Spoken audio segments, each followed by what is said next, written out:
Let's go to the Boardwalk Honda hotline. John McMullen is with us now on the Sports Bash Live 97.3 ESPN. And, John, last week on Mosher, McMullen, and Krause, we were talking about Seth Joyner and that you can just go around that defense and just name them. Boom, boom, boom. You knew everybody.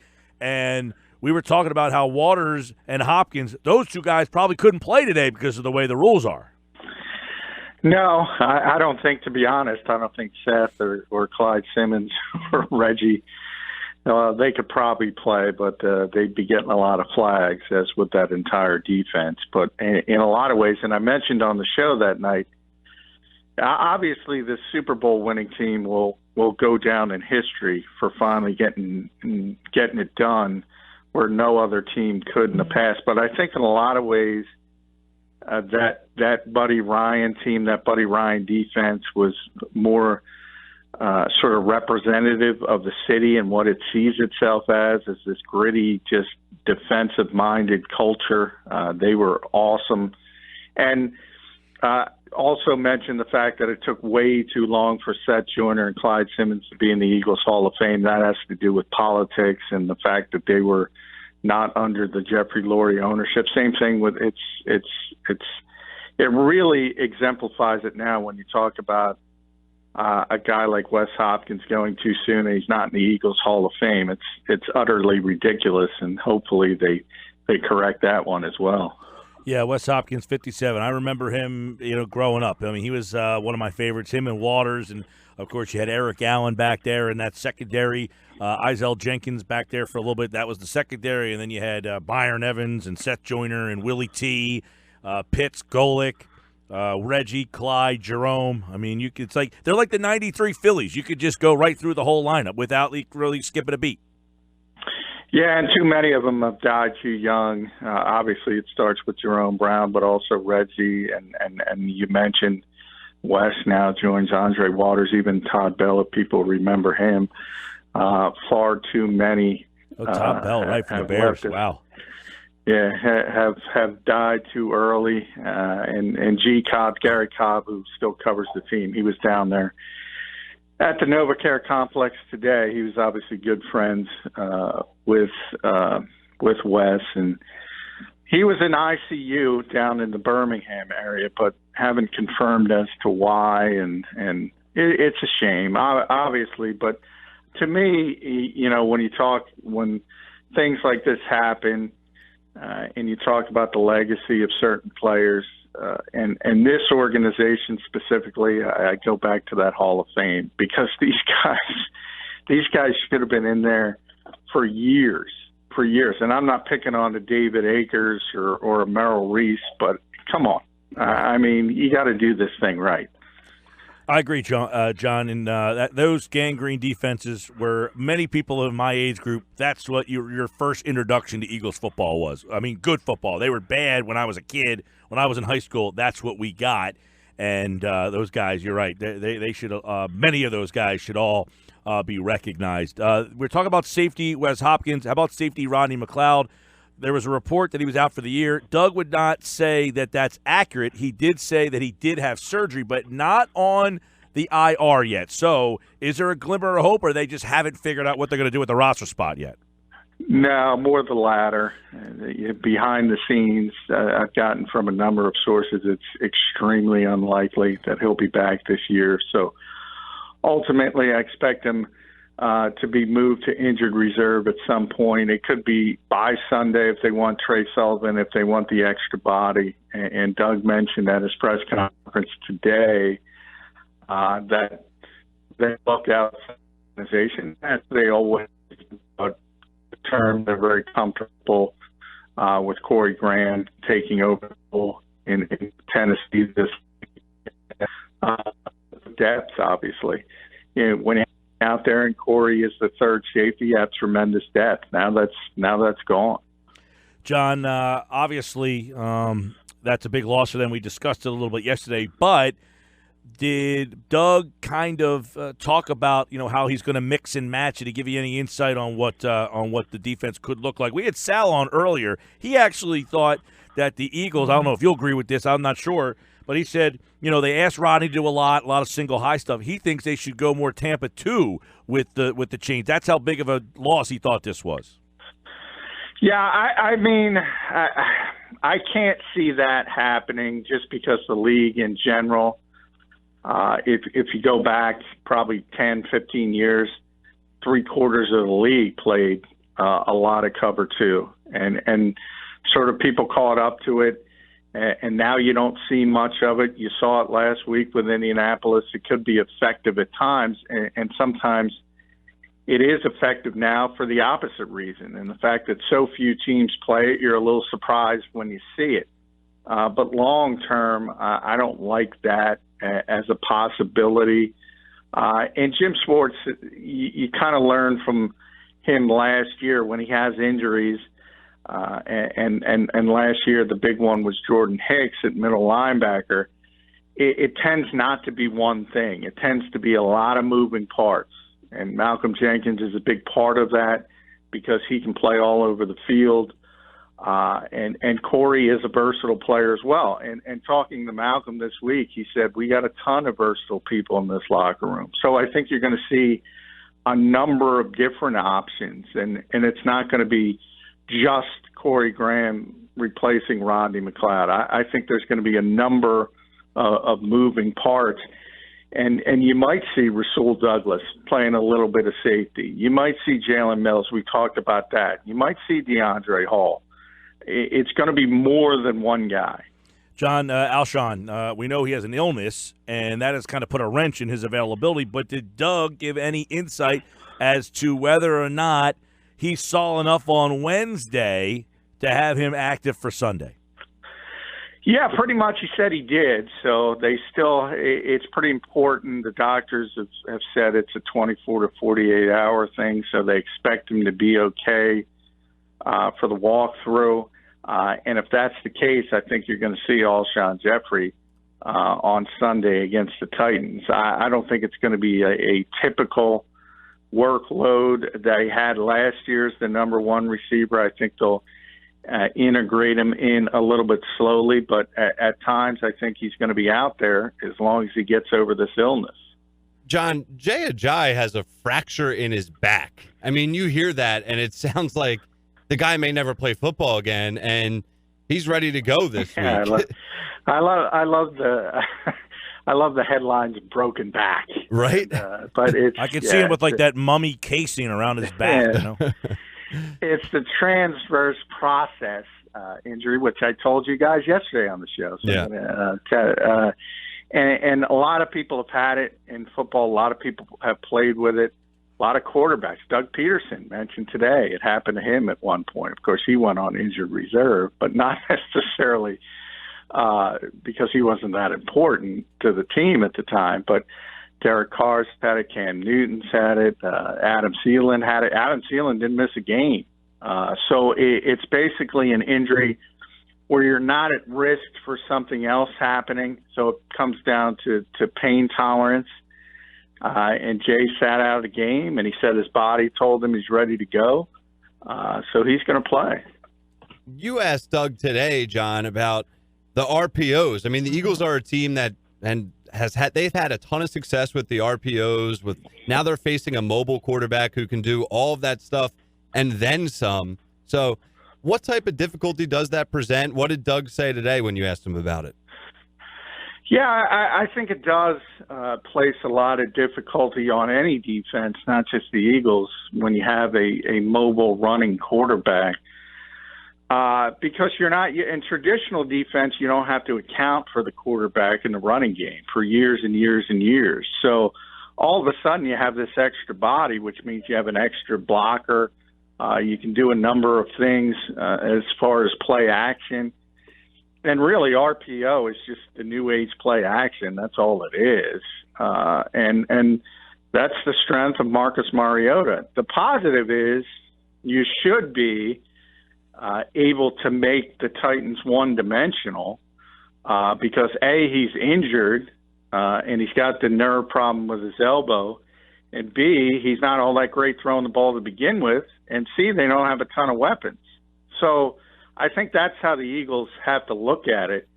you want to make them one-dimensional, and the fact that they want to run the football anyway because they don't throw it all that much, you got to go in with that mentality. But any time you play a quarterback like Mariota, it's about alignment and assignment. It's about staying in your lanes and not letting your eyes fall for the jet sweeps and all the bells and whistles.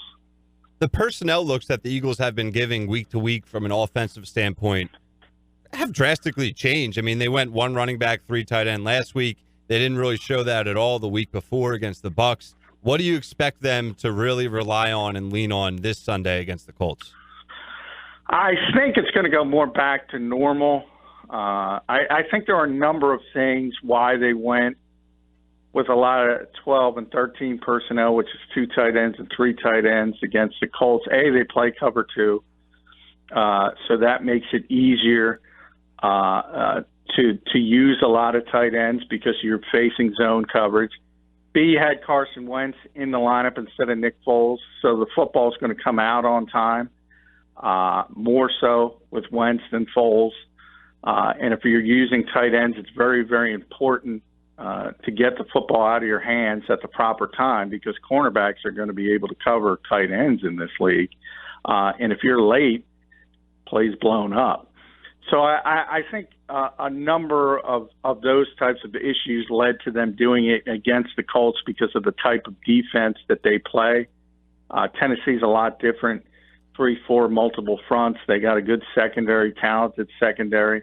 I think you need receivers on the field, and that's why I think Alshon's going to be out there a lot if he's healthy from the illness, and then obviously Nelson Aguilar, and you'll see some Jordan Matthews mixed in as he goes back to Nashville.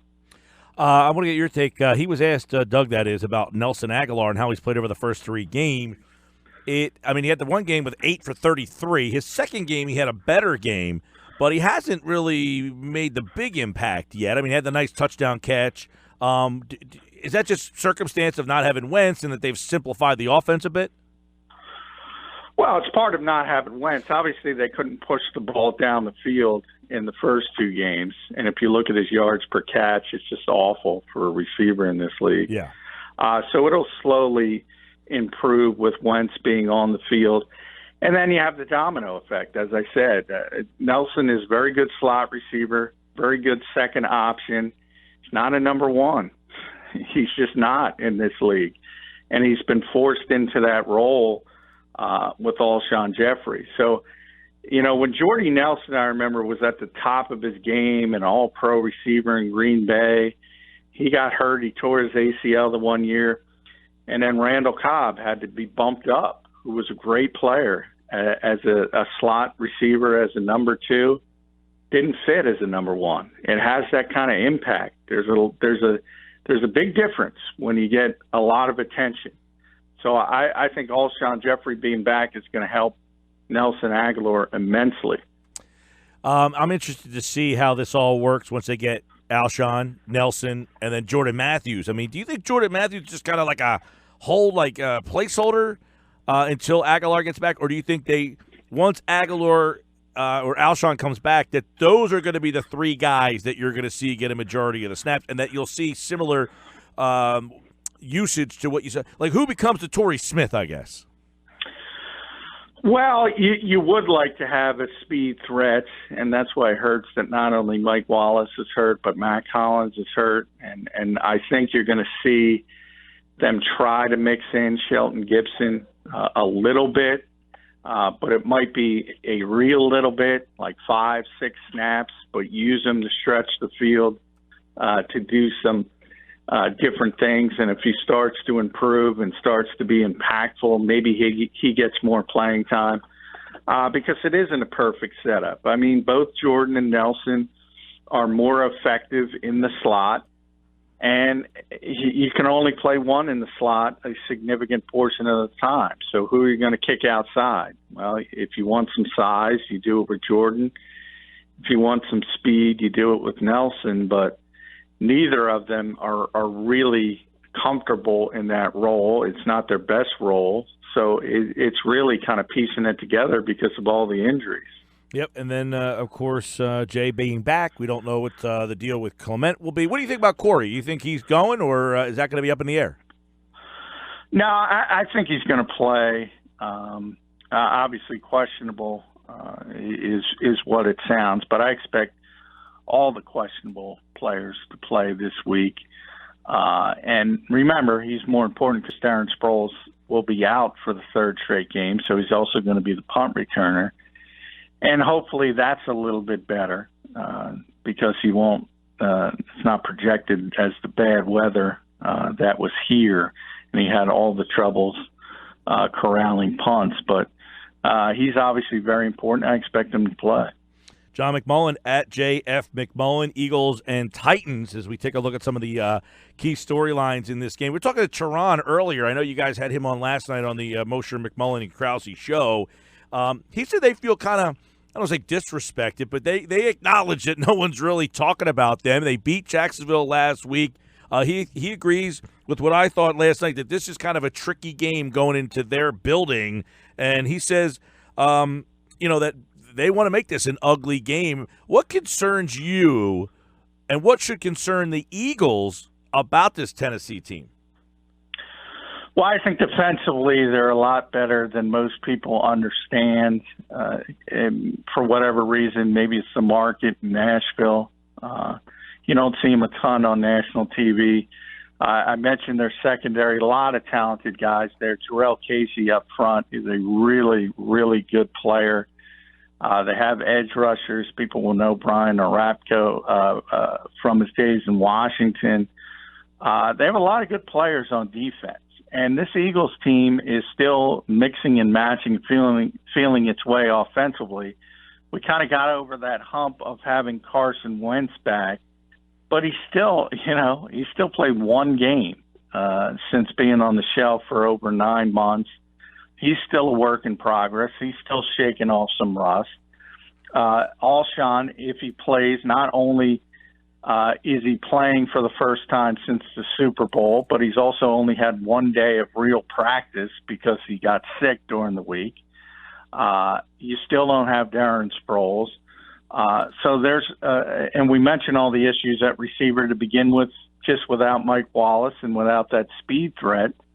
They have a lot of issues offensively. So while people talk about the Titans have no weapons, well, the Eagles don't have a ton of weapons either right now.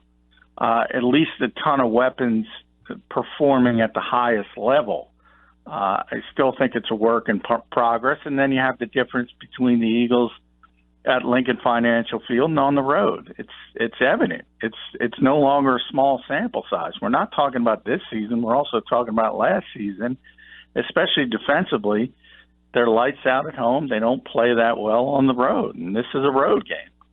That was going to be my next question to you, John. Doug was asked earlier about the difference in the defense and how many points they give up on the road compared to when they're at home at the Link. What do you anticipate for this Sunday? Do you expect it to be a little bit more high scoring, at least from the Titans side, or how does this defense get rid of that negative stigma that's legit, but how do they kind of combat that this Sunday and hold them to a few points? Well, I don't know. I mean, it's difficult to play on the road in this league. That's part of it. Yeah. Anybody, anywhere, anytime. It's very difficult to win on the road. So you expect there's going to be some kind of drop-off between how good you are at home and how good you are on the road.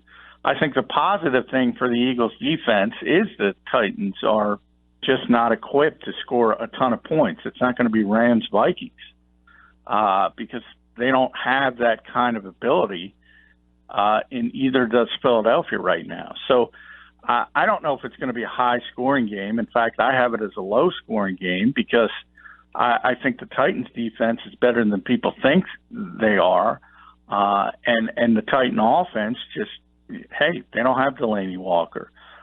Their best receiver is Corey Davis, who's largely unproven, a lot of talent, but Rashard Matthews was second leading receiver. They just cut him. They just released him because he was not happy.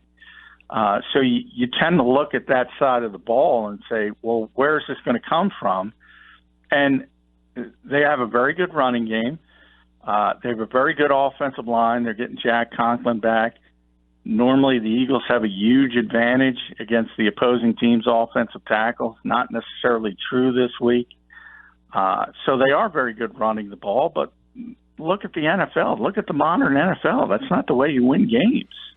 Yeah, John, you mentioned last night's game. Number one, if you're a Philly fan and you're watching those two teams last night, do you feel like you're on the same level as those two teams?